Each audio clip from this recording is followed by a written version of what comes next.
Hello students, Tapon group of school के online education में आपका स्वागत है। प्रीवियस लेक्चर में हमने बात की थी फॉसिल फ्यूल के डिसएडवांटेज के बारे में और फॉसिल फ्यूल क्या है वो हमने जाना था। आज हम बात करेंगे थर्मल पावर प्लांट और हाइड्रो पावर प्लांट की। थर्मल पावर प्लांट क्या है? जो भी कोल से या तो नेचुरल गैस से हम एनर्जी लेते हैं, वो जो पावर प्लांट है उसको हम बोलते हैं थर्मल पावर प्लांट, जिसका नेम है कि थर्मल। थर्मल का मतलब है कोई भी चीज को हाई टेम्परेचर पे ले जाना। तो वो क्या है, चलिए देखते हैं। Large amount of fossil fuels are burned every day in power stations to heat up water to produce steam which further runs the turbine to generate electricity। आज हमारे इंडिया में जो भी इलेक्ट्रिसिटी प्रोड्यूस होती है वो मोस्टली प्रोड्यूस होती है फॉसिल फ्यूल से। तो ये जो फॉसिल फ्यूल है उसका यूज करके क्या करते हैं, पावर स्टेशन में जो वाटर है उसको हीट करके हम स्टीम या तो वेपर में कन्वर्ट करते हैं और उसको स्ट्राइक करते हैं टरबाइन के ऊपर, और टरबाइन जैसे ही रोटेट होगा हमें इलेक्ट्रिसिटी मिलेगी। The transmission of electricity is more efficient than transporting coal और petroleum over the same distance. जैसे हमें पता है कि इलेक्ट्रिसिटी ट्रांसफर करना इजी है, सेम अमाउंट में अगर हम कोल या तो पेट्रोलियम को ट्रांसपोर्ट करें तो उसके लिए हमें बहुत सारे ट्रक्स वगैरह चाहिए, लेकिन हम इलेक्ट्रिसिटी को इजीली ट्रांसपोर्ट कर सकते हैं। इसलिए हम क्या यूज़ करते हैं, पहले इलेक्ट्रिसिटी बनाते हैं और बाद में हम इलेक्ट्रिसिटी को ट्रांसपोर्ट करते हैं। Therefore many thermal power plants are set up near coal और ऑयल फील्ड्स। तो हम पावर प्लांट कहाँ पे लगाएंगे, जहाँ पे कोल और ऑयल फील्ड हो, मतलब जहाँ से कोल और ऑयल फील्ड मिलता हो, ऑयल हमें मिलता हो, वहाँ पे हम पावर प्लांट लगाएंगे। तो कोल और ऑयल को हमें ट्रांसपोर्ट नहीं करना पड़ेगा और हमें इजीली है वो इलेक्ट्रिसिटी मिल जाएगी और इलेक्ट्रिसिटी को हम इजीली सप्लाई कर सकते हैं। The term thermal power plant is use since fuel is burned to produce heat energy which is converted into electric energy. ये टर्म खास याद रखना है आपको कि जो है हीट एनर्जी है उसका कन्वर्जन होता है इलेक्ट्रिकल एनर्जी में by the burning of fuels. तो ये था हमारा थर्मल पावर प्लांट, बहुत ही ईजी है और ये 1 या 2 मार्क्स के लिए आ सकता है। नेक्स्ट हमारा जो टॉपिक है वो बहुत ही इंपॉर्टेंट है, हाइड्रो पावर प्लांट्स। हाइड्रो का मतलब है वाटर।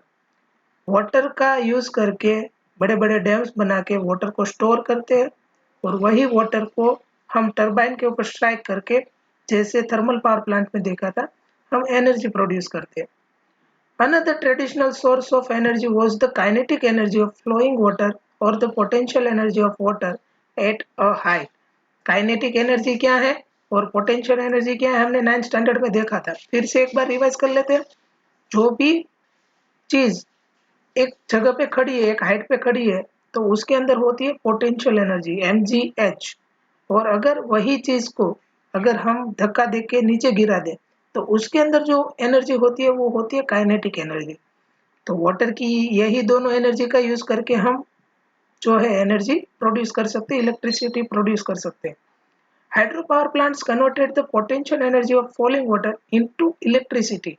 तो ये जो पोटेंशियल एनर्जी हम डैम्स के अंदर वाटर को स्टोर करते हैं और स्टोर करने से उसके अंदर पोटेंशियल एनर्जी आती है, फिर वही वाटर को हम फॉल करते हैं तो वो पोटेंशियल एनर्जी कन्वर्ट होती है काइनेटिक एनर्जी में, और वो काइनेटिक एनर्जी को हम कन्वर्ट करते हैं इलेक्ट्रिसिटी में।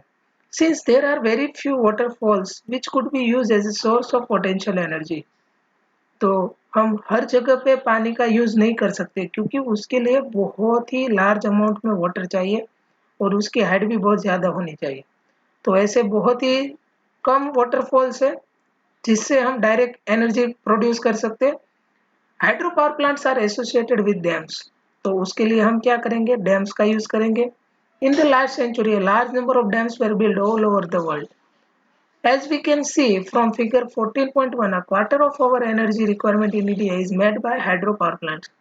हमने एक पाई चार्ट देखा था, उसमें देखा था कि 25% अराउंड है वो हम प्रोड्यूस करते हैं हाइड्रो पावर प्लांट से। और लास्ट सेंचुरी में जो है पूरे वर्ल्ड में बहुत सारे हाइड्रो पावर प्लांट से वो बिल्डअप हुए थे। तो जैसे हम ये फिगर में देख सकते हैं, ये है हमारा डैम, और ये डैम जो है वो डैम के वजह से यहाँ के पानी है वो स्टोर होता है, जिसको हम बोलते हैं रिजर्वर्स। और ये स्लुइस गेट है, जिस जिस गेट की मदद से हमें जितना अमाउंट में पानी चाहिए हम उसको इजीली टरबाइन के ऊपर स्ट्राइक कर सकते हैं। तो पानी यहाँ से होके एक चैनल या तो टनल के थ्रू है, वो टरबाइन के ऊपर स्ट्राइक होता है और टरबाइन रोटेट होता है और टरबाइन के साथ जुड़ा होता है जनरेटर। और ये जो जनरेटर है वो ये जो टरबाइन का रोटेशन है काइनेटिक एनर्जी उसको कन्वर्ट करता है इलेक्ट्रिक एनर्जी में। और ये जो पावर लाइंस के थ्रू है वो हमारे घर पे इजीली है वो इलेक्ट्रिसिटी सप्लाई कर सकते हैं। और ये पानी फिर से कहाँ चला जाता है, रिवर में। तो ये सिस्टमेटिक स्कीमेटिक व्यू है हाइड्रो पावर प्लांट का। In order to produce tidal electricity, high-rise dams are constructed on the river to obstruct the flow of water and thereby collect water in large reservoirs.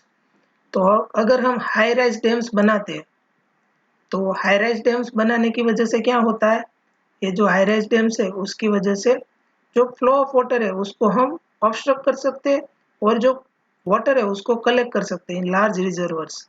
The water level rises and in this process the kinetic energy of flowing water gets transformed into potential energy. तो जो बहता हुआ पानी है वो अगर एक जगह रुक जाएगा तो उसकी जो काइनेटिक एनर्जी है वो कन्वर्ट होगी पोटेंशियल एनर्जी में। The water from the high level in the dams is carried through pipes to the turbine. तो एक ये पाइप या चैनल या टनल बना के हम ये पानी को जैसा हमें चाहिए, जितने अमाउंट में चाहिए उतने अमाउंट में हम स्लुइस गेट के थ्रू हम टरबाइन के ऊपर स्ट्राइक कर सकते हैं। Since the water in the reservoir would be refilled each time it rains, hydropower plant is renewable source of energy. तो हर साल हमें पानी खत्म नहीं होता है हमारे रिजर्वर में। क्यों? क्योंकि जब भी मानसून आता है तो रेन के थ्रू वो फिर से फिलअप हो जाता है। इसीलिए हम ये जो हाइड्रो पावर प्लांट है उसको रिन्यूएबल सोर्स ऑफ एनर्जी बोल सकते हैं। We would not have to worry about hydroelectricity sources getting used up the way fossil fuels would get finished one day. तो जैसे फॉसिल फ्यूल बनाने में मिलियंस ऑफ ईयर लगते हैं, ये हाइड्रो पावर प्लांट है उसके लिए जो पानी चाहिए वो रिजर्वर में विद इन अ ईयर फिर से वो फिलअप हो जाता है। तो हम बोल सकते हैं कि हाइड्रो पावर प्लांट है वो रिन्यूएबल है और उसके लिए हमें वरी होने की ज़रूरत नहीं है कि एक दिन वो फॉसिल फ्यूल की तरह है वो खत्म हो जाएगा। But the construction of big dams have certain problem associated with it. तो ये जो बड़े-बड़े डैम बनाते हैं उससे बहुत कुछ है वो परेशानी का सामना करना पड़ता है। कैसी परेशानी है वो हम देखेंगे। The dams can be constructed only in a limited number of places. तो उसके लिए बहुत कम जगह है जहाँ पे हम डैम्स बना सकते हैं। और कहाँ पे बना सकते हैं हम, हिली टेरेन्स में, जहाँ पे जो है बड़े-बड़े माउंटेन्स हो। Large areas of agricultural land and human habitation are to be sacrificed as they get submerged. तो ये जो रिजर्वर की वजह से है, पीछे का जो पूरा हिस्सा है वो पानी में सबमर्ज हो जाता है। तो जो लार्ज एरिया ऑफ एग्रीकल्चर है, agriculture land and human habitation, मतलब छोटे-छोटे गांव वगैरह है, सिटीज, वो पानी में सबमर्ज हो जाते हैं। Now, large ecosystem are destroyed when submerged under the water in dams. अगर जो बड़े अमाउंट में सॉइल है और प्लांट्स है वो पानी के अंदर सबमर्ज हो जाएंगे तो ये जो इकोसिस्टम है वो क्या हो जाएगी, खत्म हो जाएगी।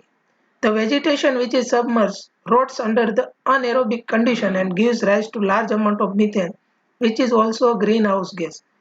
तो अनएरोबिक मतलब पानी के अंदर जो है वो एयर नहीं होती है, तो इसकी वजह से जो वेजिटेशन है वो धीरे धीरे डिकम्पोज होना चालू हो जाता है और उसमें से मीथेन गैस मिलती है जो क्या है, ग्रीन हाउस गैस है। और ग्रीन हाउस इफेक्ट का डिसएडवांटेज क्या क्या है वो हम पढ़ चुके। It's creates the problem of satisfactory rehabilitation of displace people. जो गांव है वो पानी में सबमर्ज हो चुके हैं उसको रिहेबिलिटेशन या एक जगह से दूसरी जगह उसको बसाने का काम है वो बहुत ही प्रॉब्लम है।